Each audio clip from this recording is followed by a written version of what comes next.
Página 14. Gente de la Edad Media, por Robert Fossier.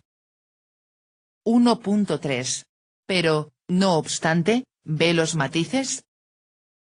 Si salía de su universo de cristiano de piel blanca, el hombre de esa época perdía su espíritu crítico de inmediato. No se trata de que no consiguiera, a veces, hallar alguna virtud en alguien como Saladino o Avicena o incluso en un rabino erudito, pero solo era capaz de ver rasgos morales. Vistos desde fuera, todos eran negros, porque el negro representaba la noche, lo desconocido, el peligro. Turcos, sarracenos y mongoles tenían la piel negra, pero los judíos no, porque sellaron una alianza con Dios, por muy deicidas que fueran. No obstante, todos tenían apariencia humana. Pero, más allá de esto, los seres que esculpía el artista de Bezelay, que imaginaba Mandeville en su estudio londinense o que encontraron Plan Carpin o Marco Polo en los caminos de Asia Central eran monstruosos y constituían un verdadero bestiario humano, seres deformes con partes de su cuerpo hipertrofiadas o desconcertantes, piel, cuernos, orejas, pies, caras sobrenaturales, fruto de una mezcla de fantasmas occidentales y leyendas persas, indias o chinas. De vuelta al mundo que le era familiar, el cristiano que describía a los hombres no ignoraba los matices a los que me he referido, ni se dejaba cegar por los prototipos, pero sus observaciones pocas veces eran descriptivas y físicas. El poeta de Hoc, el romancero de Hoyle, el guerrero de las sagas o el de las gestas se interesaban por la altura, la cabellera o el color del cuerpo, pero difícilmente conseguían evitar los topoi. La barba era florida, el cabello de oro, los labios escarlatas, el rostro rosa, los músculos flexibles, el cuerpo espigado, y cuando el joven saltaba a caballo o la dulce doncella ofrecía una flor a su amante, el círculo admirador de amigos no se sorprendía y se regocijaba ruidosamente.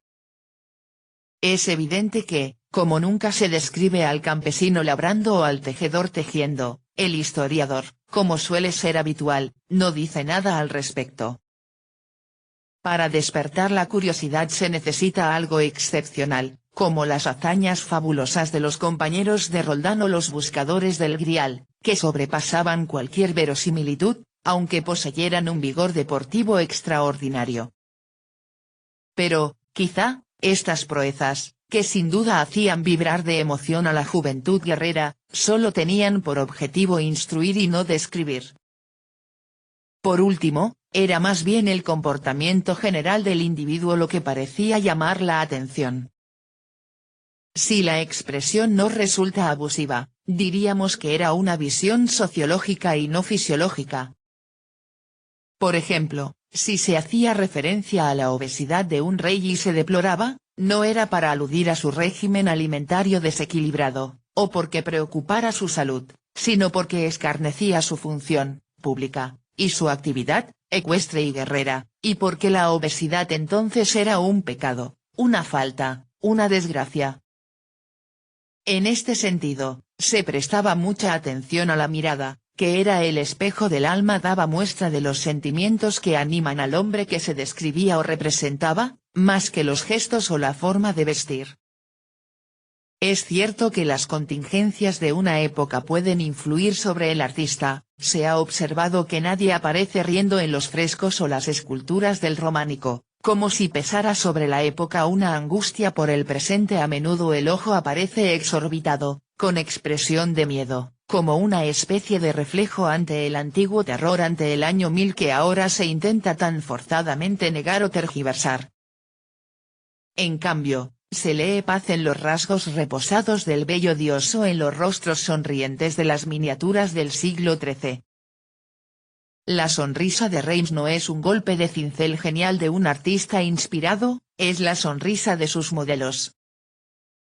Sin embargo, era preciso que un cronista deseoso de ubicar a sus héroes les encontrara cierta especificidad. Como la forma no era algo que le llamase demasiado la atención, buscaba un comportamiento en el cual lo físico apoyara o ilustrase lo moral. Y, aunque no siempre lo supiera, se aproximaba a Galeno o Hipócrates. El ser humano poseía un temperamento, un humor, fruto de la combinación desigual en su cuerpo de los 4 principios vitales que reconocía la medicina antigua y luego árabe: era flemático, melancólico, colérico o sanguíneo. El poeta dejaba a los médicos, a los fisici, que se encargasen de buscar las causas, y él se interesaba por los efectos en la vida cotidiana o las relaciones sociales, alimentación, actividades, reacciones morales o físicas, un abanico completo de virtudes o defectos. Un último ámbito, hoy muy dominado, era la sangre. Poco importa el que se haya derramado en estos siglos tanto o más que en nuestros días. En cambio, ante su derramamiento, el espectador de entonces parecía permanecer impávido. El artista multiplicaba las cabezas cortadas de las que brotaba la sangre, las llagas abiertas de Cristo, los miembros cercenados en los campos de batalla de los que manaba una marea roja, las corazas que dejaban escapar fuentes sangrantes. El poeta no descansaba: cráneos hendidos, brazos cortados, vientres abiertos, y me quedo corto. Se trataba de ignorancia, al menos parcial, del papel que desempeña la sangre en la vida, de una menor sensibilidad al dolor que producen las heridas, resignación ante un final cercano, probable e inevitable. Desde luego nada que se parezca a la emoción que provoca hoy el derramamiento de sangre, al menos en algunas partes del mundo, afortunadamente aquellas en las que vivimos nosotros, porque en otros lugares la sangre no era algo indiferente para los hombres de aquella época, sino que la consideraban más bien como un elemento de transmisión de la vida, incluso de las virtudes. Puede que fuera una mera invención por parte de un cronista trastornado la costumbre germánica de beberse la sangre del caballo de guerra derribado, con el fin de absorber sus cualidades de valentía y fuerza. En cambio, resulta evidente la importancia que se atribuía a los ciclos menstruales de la mujer. En los hogares se conservaba la sangre de la primera regla, anuncio solemne de las bendiciones posteriores al parto o prohibiciones sexuales durante las reglas. La serología ha hecho en la actualidad bastantes avances como para que los biólogos busquen vínculos entre un grupo sanguíneo y la respuesta de los individuos que lo poseen ante las agresiones microbianas o virales. En la época medieval eran conscientes de que ciertos hombres signo de exclamación abierta solo de alto rango, por desgracia, presentaban signos de afecciones desconocidas para sus vecinos en momentos de epidemias. Estos hechos resultaban aún más visibles, dentro de un hogar contaminado. Algunos grupos parecían quedar indemnes y sin que existiera una razón. En este sentido, el caso de las pandemias de peste de los siglos CIV y XV, a las que me volveré a referir, es impresionante, gotas sanas en medio de un océano de contagio. Por desgracia para el historiador, estas observaciones pocas veces eran precisas o se cuantificaban. No obstante, quizá es aquí donde reside la razón de esa indiscutible diversidad de estimaciones que encontramos en los investigadores en cuanto al volumen de pérdidas humanas por este motivo.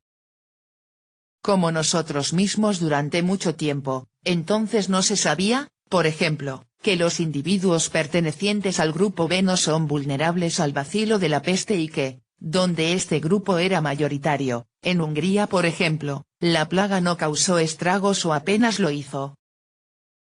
La mezcla de grupos sanguíneos ha sido tan amplia desde aquellos siglos lejanos que hace poco probable una estimación satisfactoria de cómo se distribuían los grupos sanguíneos en la Edad Media. Sin embargo, no han faltado hipótesis, desde luego aventuradas, como las que se esbozaron en Gran Bretaña para explicar por esta vía los movimientos de la población sajona, sus condiciones y etapas, en el archipiélago. Página 16.